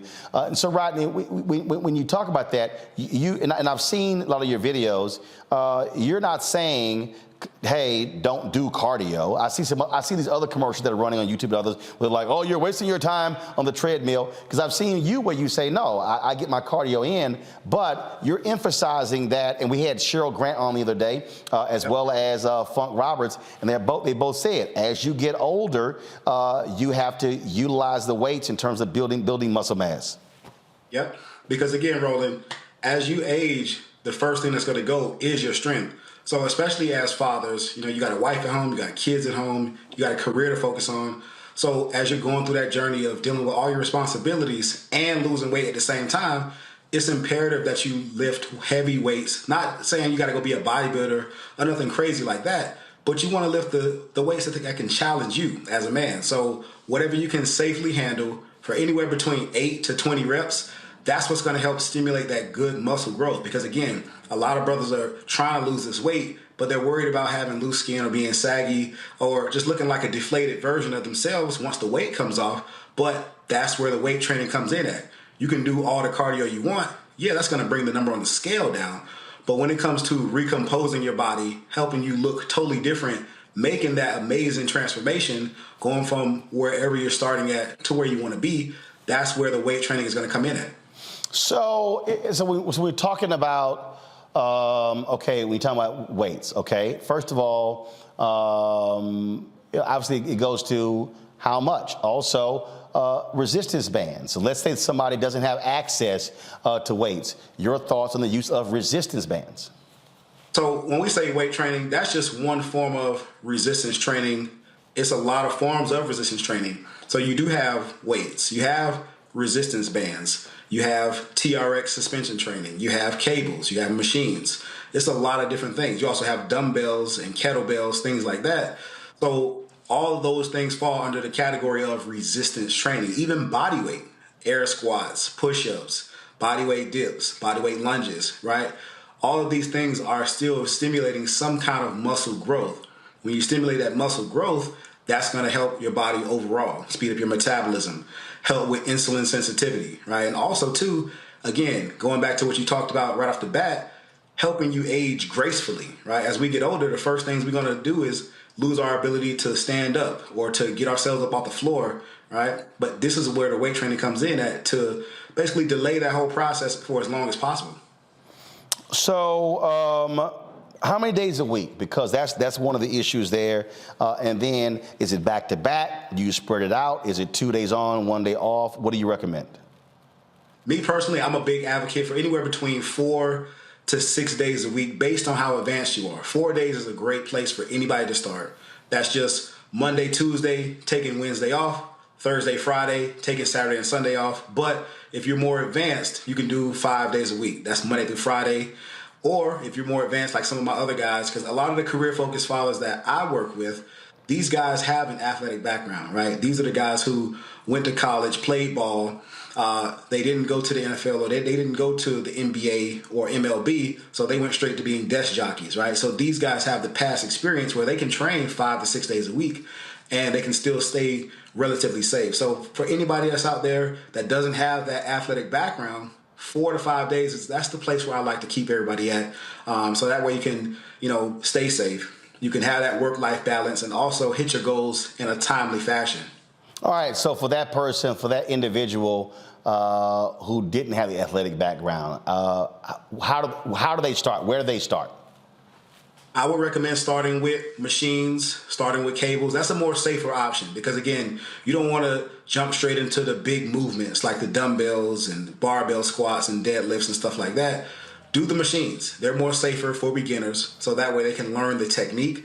Their bodies can develop that resistance to that training. So as you start to, build up the muscle that can handle these intense exercises, then they can get more advanced and do more free weight exercises. But also, too, whether you're a beginner, intermediate, or you're advanced, everybody has to do that cardio. It's no way around the cardio. And again, we talk about cardio. Is it now? I got to ask you this here because I heard you dogging walking, and I say I need him to clarify because and I talked about this here when I was in Jamaica. I couldn't, again, the golf course, don't even get me started how bad the golf course was. So I couldn't play golf like I wanted to every day. It was just awful. And I actually only worked out in their gym one day. But what I did was I literally walked anywhere from 3 to 5 miles every single day. And when I came back, my trainer was like, all right, how bad was it? And I said, well, actually, I lost 7.5 pounds. He's like, are you serious? I have also a guy I work with, Joe Cheatwood. Joe dropped almost 40 pounds, and his whole deal was he was walking anywhere from 5 to 7 miles a day. And so talk about that, because I think your video said you said walking is not a workout. So explain that. Okay, so when I say walking is not a workout, right? Walking or non-exercise activity, that's the activity that we do outside of strenuous workouts or strenuous activity, right? So if walking was a workout, right, every trainer in the country would say, hey, listen, you're coming to me at LA Fitness or my private gym for a session. Let's go strap on our shoes and we're going to go for a walk. That's not the case, right? So when I say walking is not a workout, it is a great form of exercise. It's beginner friendly, it's low impact, and it will burn calories. It will help you lose weight. But we're talking to people who are anywhere between the ages of 28 to 48, maybe a little bit older, right? You're still able-bodied. So a workout is some form of resistance training and some form of cardio. Right. So again, what I think, how I saw what you're trying to tell people is, look, again, if you're trying to lose large amounts of weight, yes, you can do your walk, you can do that, but you're gonna have to add something else to it because you also have to accelerate that as well. Yeah. So the goal of weight loss, Roland, is burning calories. You want to always be burning calories all around the clock. So just using myself for an example, right? Not to pick anybody out or single anybody out. When I was working in the warehouses, banging my head on the wall to become a logistics manager, I would work out, do my weight training, I would do my cardio before work, literally lay around, do nothing all day. I would go into work with maybe 1,000 steps for the day total. But by the time I got off, right, I would probably rack up 15,000, maybe 20,000 steps. I would have to literally sit around at work and do nothing to just get 10,000 steps for the day, right? But that's still, whether I got 10,000 steps or 20,000 steps, that still is not my main source of exercise. Yep, I got it there. All right, so we're going to do this here, folks. We're going to go to a break. We're going to come back with questions from my panelists here. And again, so I want y'all to do this here. If y'all missed our previous segments, I want you to go to our Black Star Network app, go to our YouTube channel. You can see those as well. One of the things we're going to be doing, we're going to be breaking these out and actually posting them as individual segments and then creating a series on our YouTube channel and the app. That way you can see all of them all grouped together. And we're not stopping this. Of course, we have our Fit, Live, Win segment every single Monday, and there are other folks we're going to be having on talking about these issues because our goal is real simple, is to give you as much information as possible. I'm not telling you follow what Rodney says or follow what Terry Stark says or follow what Cheryl Grant says or follow what Funk Roberts says. It's really about what you choose to do and what you're comfortable with, and that's really what our goal and strategy is, and so that's what we're trying to do. And so we want to help you. And the other thing is this here, because like somebody, matter of fact, somebody sent me a text and they said, man, let's do a weight loss challenge. We can do some great content. And I said, no. I said, I'm not interested in that. Because really, it's not even really about a weight loss contest. What it really is how are you changing your overall plan? And I actually said this, I did a video on Instagram that when I was in Jamaica, I realized how crazy my life was in 2022 when I looked at how many people had access to me, who was texting me, who was calling me. So guess what? The workout was all thrown off, the eating was thrown off, the sleep was thrown off. And so I had to make these adjustments in those other areas because they all go together. And so again, that's really what this is about, is sort of just getting you to think differently about this and changing your approach. And so if you're sitting here saying, man, look, I'm trying to change my diet. Well, if we can get you to drink more water, that's why we have experts talking about that and the value of that as well. Getting you to cut back. And I think, Rodney, part of the reason also losing the 7.5 pounds in Jamaica, did not do any processed foods for 10 days. That's the piece as well. So no cookies, no chips, anything along those lines. And so we're trying to give you as much information as possible to make you better, to make you healthier, but also just to change how you feel and provide you with more energy. And so that's why we're doing this. All right, folks, YouTube, hit the like button. Facebook, hit the share button. Same thing on the app. You support us, download the Black Star Network app, Apple phone, Android phone, Apple TV, Android TV, Roku, Amazon Fire TV, Xbox One, Samsung Smart TV. You can also, of course, help us by joining our Brina Funk fan club. Send your check and money orders to P.O. Box 57196, Washington, D.C. 20037-0196. Cash App, $RM Unfiltered. PayPal is R Martin Unfiltered. Venmo is RM Unfiltered. Zelle is RolandSMartin.com, RolandMartinUnfiltered.com. And be sure to get a copy of my book, White Fear, How the Browning of America is Making White Folks Lose Their Minds. Download your book from Audible. And we're going to be in St. Louis, January 21st for our White Fear tour at the St. Louis Urban League. Kick us at 3 p.m. Send us a RSVP, info@RolandSMartin.com. I'll be back.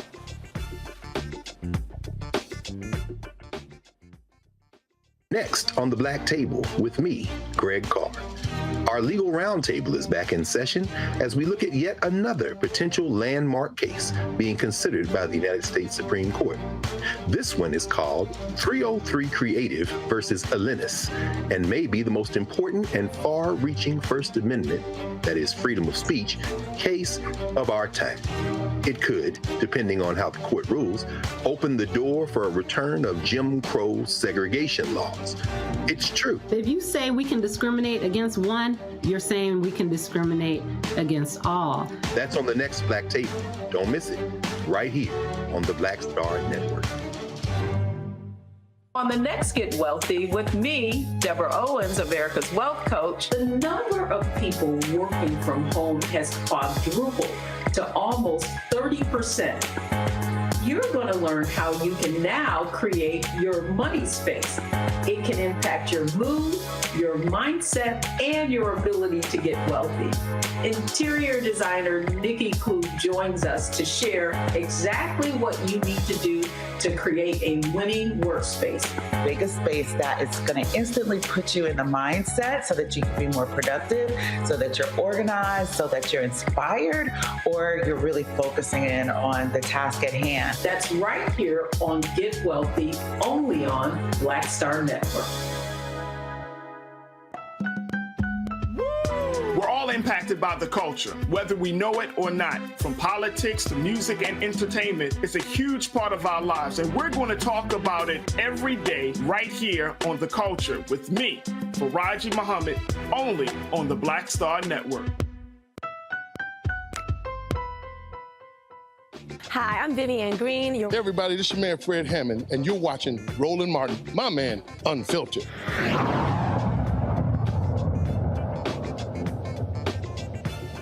All right, folks, welcome back. Rodney Lennon joined us out of Atlanta. Let's get started with our questions. Matt, you're first.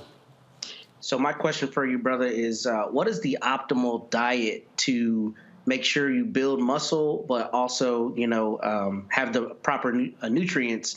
And as a secondary question, what have you found to be alternatives when you were changing your diet that made changing your diet much easier? Like what things were you eating in particular?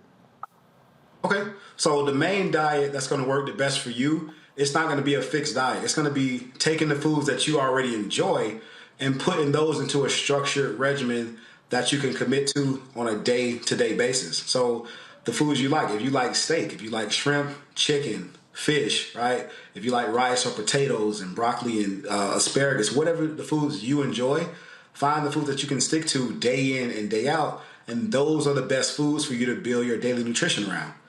So one more time, can you walk me back through your last part of the question?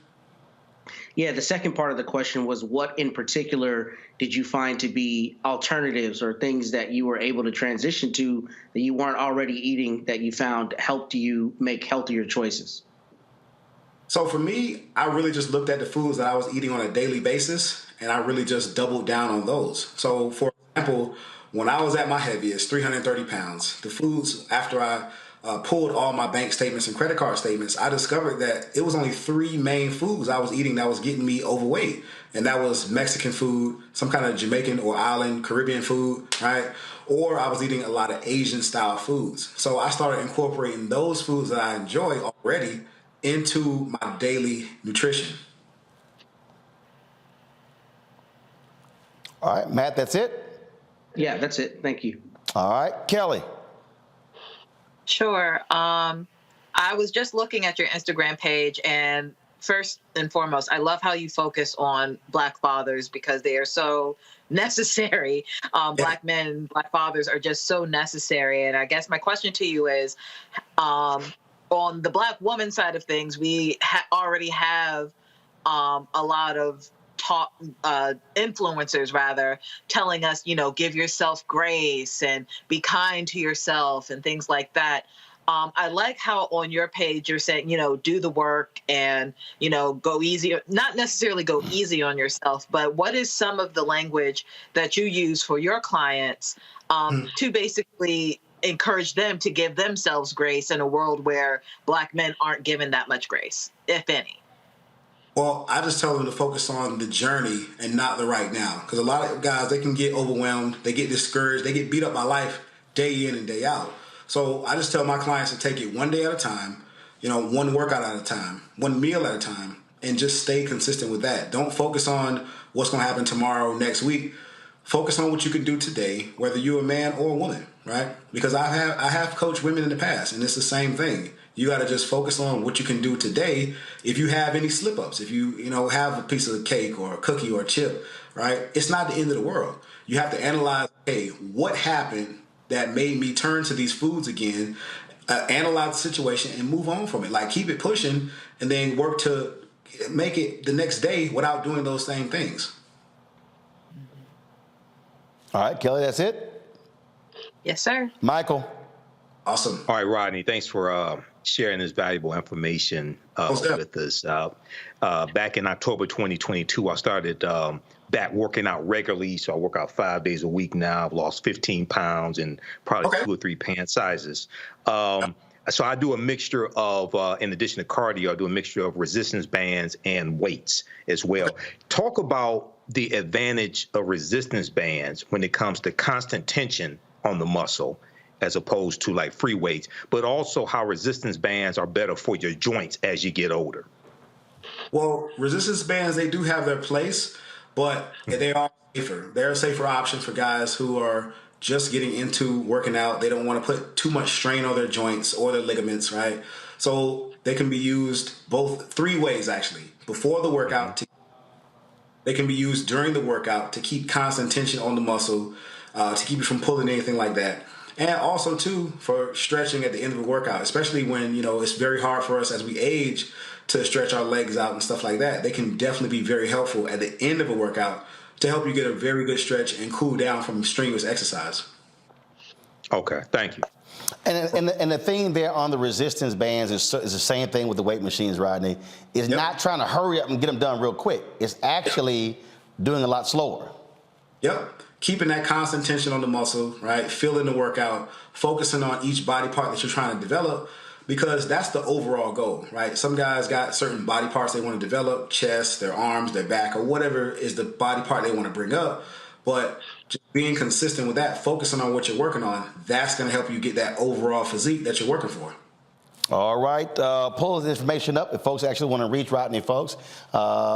This is how you can do so. His Instagram and Twitter is RLENFIT. Website is RodneyLennonFitness.com. Of course, email is there as well. I'm actually this real quick. I saw this again. This story in the Wall Street Journal where they were suggesting that kids who are obese should be put on drugs. Something tells me you would disagree with that. You say kids that are obese, Roland? Yeah. No, kids that are obese, man. This is why I coach fathers, right? Yes, I have coached ladies in the past, right? But again, I start with the head of the household. Because once we change our habits as men in the household, I hope you're in your household. If you have kids, you need to be in the household, right? But again, by us changing our habits, it's a trickle effect. We don't have to force anything on our children. We just got to set the example for our kids. Like my boy, he eats I'm sorry, I don't want to curse on here, but my son almost eats everything I eat, right? And again, our children look to us. We are their first example in life, period. So if you your habits, your kids will be greatly affected by the decisions you make. All right. Rodney Lennon, I appreciate it, man. Thanks a lot. Awesome, Roland. Have a good night. All right. Thanks a lot. Mac, Kelly, Michael, we surely appreciate y'all being on the show as well. Thanks a bunch. Folks, I will be in Wichita, Kansas on Monday, speaking of their MLK event. So looking forward to that. I hope you guys have a great weekend. Congratulations to the Deltas for their anniversary. The AK's anniversary is, I think, Sunday or something like that? Deltas today, AK's on Sunday. Don't forget the Sigmas. Yeah, but that passed. So we already talked about that. You late. January 9th. No, you late. See, all y'all could be in January, but there's only one that's in December. All right, folks, we'll see y'all Monday right here, Roland Martin Unfiltered on the Black Star Network. Of course, we always end Fridays showing all the people who are on our Bring the Funk fan club. And so it's a lot of names. It takes a while. Here we go. See y'all next week. Ho!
Black Star Network is here.